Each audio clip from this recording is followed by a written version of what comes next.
Welcome friends. আগামীকাল 1 April. আজকে বিকাশ ভবন যে বিজ্ঞপ্তি জারি করলো, এই বিজ্ঞপ্তির জন্য আমরা বহুদিন ধরে অপেক্ষা করছিলাম।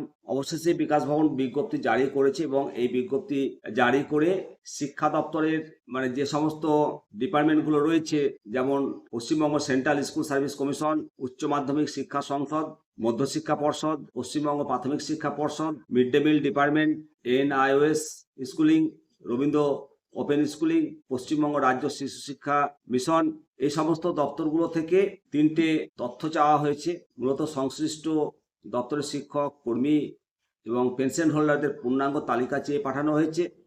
প্রত্যেক কর্মীর বেতন এবং ভাতার বিবরণের অথেন্টিকেটেড কপি, আর জানুয়ারি 2016 থেকে 2019 পর্যন্ত 48 মাসের বকেয়া ডিএর হিসাব। আগামীকাল 1 এপ্রিল, কোনো এপ্রিল ফুল নয়, আগামীকাল 1 এপ্রিল 4টের সময়, বিকেল 4টের সময় একটা ম্যানুয়াল ফিজিক্যাল বৈঠকের শুরু হচ্ছে। সেই বৈঠকে ডিএ মেটানোর যে চূড়ান্ত মেডালিটি, সেটা চূড়ান্ত হবে বলে জানতে পারা যাচ্ছে।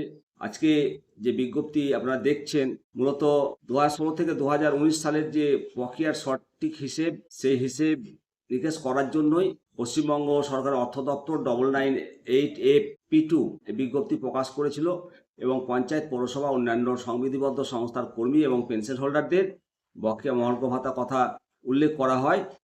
ওই নির্দেশিকার পরেই 16 মার্চ স্কুল শিক্ষা দপ্তরের ডেপুটি সেক্রেটারি সব দপ্তরকে দ্রুত হিসাব পাঠানোর নির্দেশ দেন।